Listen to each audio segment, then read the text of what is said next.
Buen día, queridas hermanas. Seguimos con la primera carta del apóstol Pedro. Seguimos con el tema 6.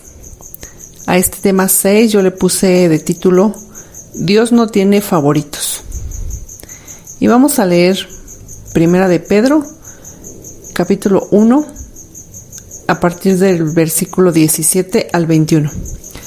Y dice la palabra de Dios: Y si invocáis por Padre aquel que sin acepción de personas juzga según la obra de cada uno, conducíos en temor todo el tiempo de vuestra peregrinación, sabiendo que fuisteis rescatados de vuestra vana manera de vivir, la cual recibiste de nuestros padres, no con cosas corruptibles como oro o plata, sino con la sangre preciosa de Cristo, como de un cordero sin mancha y sin contaminación, ya destinado desde antes de la fundación del mundo, pero manifestado en los postreros tiempos por amor de vosotros, y mediante el cual creéis en Dios, quien le resucitó de los muertos y le ha dado gloria, para que vuestra fe y esperanza sean en Dios.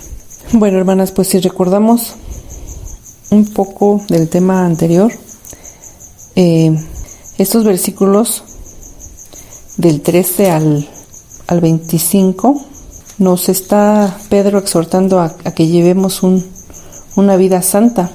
Y aquí nos está mencionando Pedro que si nosotros invocamos al Padre, aquel que sin acepción de personas juzga según la obra de cada uno, debemos de conducirnos en temor todo el tiempo de nuestra peregrinación. Sabemos que la gente nos llama raros o exagerados porque no nos amoldamos a este siglo, no hacemos sus mismas costumbres, no vemos normal lo que hacen, porque ciertamente ellos viven en pecado y nosotros vivimos en santidad, apartados del mal, que somos llamados a buenas obras, a ser de testimonio y a marcar una gran diferencia para ayudar a los demás, pero que Pedro nos exhorta a que recordemos que nuestro Padre Celestial, a quien nosotros clamamos, a quien nosotros llevamos nuestras peticiones, nuestros agradecimientos, con quien platicamos todos los días, a cada momento.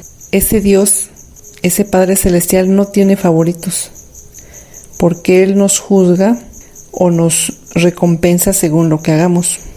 Así que tenemos que vivir con un reverente temor hacia Él, mientras estemos aquí en esta tierra y mientras seamos extranjeros en esta tierra, porque sabemos que Dios pagó un rescate para la salvación de nuestras almas. Nos salvó de esa vida vacía que heredamos de nuestros antepasados. Si antes teníamos una vida vacía, como dicen los del mundo, nada más nacemos, nos reproducimos y morimos. Claro que no. Claro que cuando nacemos espiritualmente, Dios nos da todo un propósito de vida, y es ir a ser discípulos, estar en oración por las necesidades aún del país, las necesidades nuestras, las necesidades de los hermanos, llevar las buenas nuevas de salvación, hacer el bien, ayudar al que lo necesite. Y nosotros tenemos todo un propósito en escudriñar también las Escrituras, para que Dios nos hable a través de su palabra.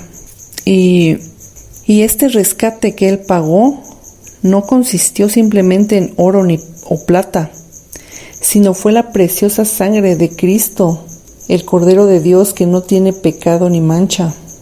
Y Dios lo eligió como el rescate desde antes que comenzara el mundo. Y dice que ahora Él nos lo ha revelado a nosotros en estos últimos días, en estos últimos tiempos y días, porque recordemos que nuestro Señor Jesús viene. ¿Y cómo te va a encontrar? ¿Cómo me va a encontrar? Sabemos que hay un dicho por ahí en el mundo que dice que nadie sabe para quién trabaja, y nosotros, los que hemos nacido de nuevo, sí sabemos para quién trabajamos. Para ese que nos rescató de nuestra vana manera de vivir. Y vamos a leer Salmo 89, 26. Y dice este versículo del Salmo 89. Él me clamará, mi Padre eres tú, mi Dios y la roca de mi salvación. Así es, hermanas, clamemos a ese Padre, a ese Dios, por medio de nuestra roca de nuestra salvación, que es nuestro Señor Jesucristo. Vamos a leer Hebreos 9, del 12 al 14.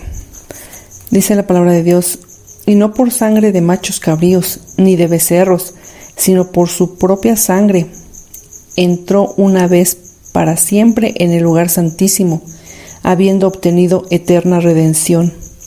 Porque si la sangre de los toros, de los machos cabríos y las cenizas de la becerra rociadas a los inmundos santifican para la purificación de la carne, cuánto más la sangre de Cristo, el cual, mediante el Espíritu eterno, se ofreció a sí mismo sin mancha a Dios, limpiará vuestras conciencias de obras muertas para que sirváis al Dios vivo.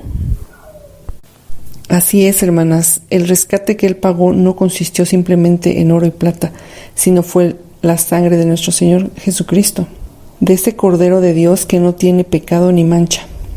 Y en Efesios 1:4 dice la palabra de Dios: según nos escogió en Él antes de la fundación del mundo, para que fuésemos santos y sin mancha delante de Él.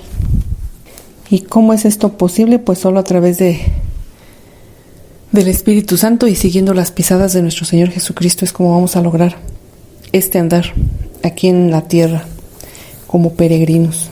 Y por último vamos a leer Romanos 4, 24 y 25. Sino también con respecto a nosotros, a quienes ha de ser contada, esto es, a los que creemos en el que levantó de los muertos a Jesús, Señor nuestro, el cual fue entregado por nuestras transgresiones y resucitado para nuestra justificación. Así es, hermanas, entonces Dios nos juzgará o nos recompensará según lo que hagamos. Así que tenemos que vivir con un reverente temor de Dios. Que Dios les bendiga, hermanas.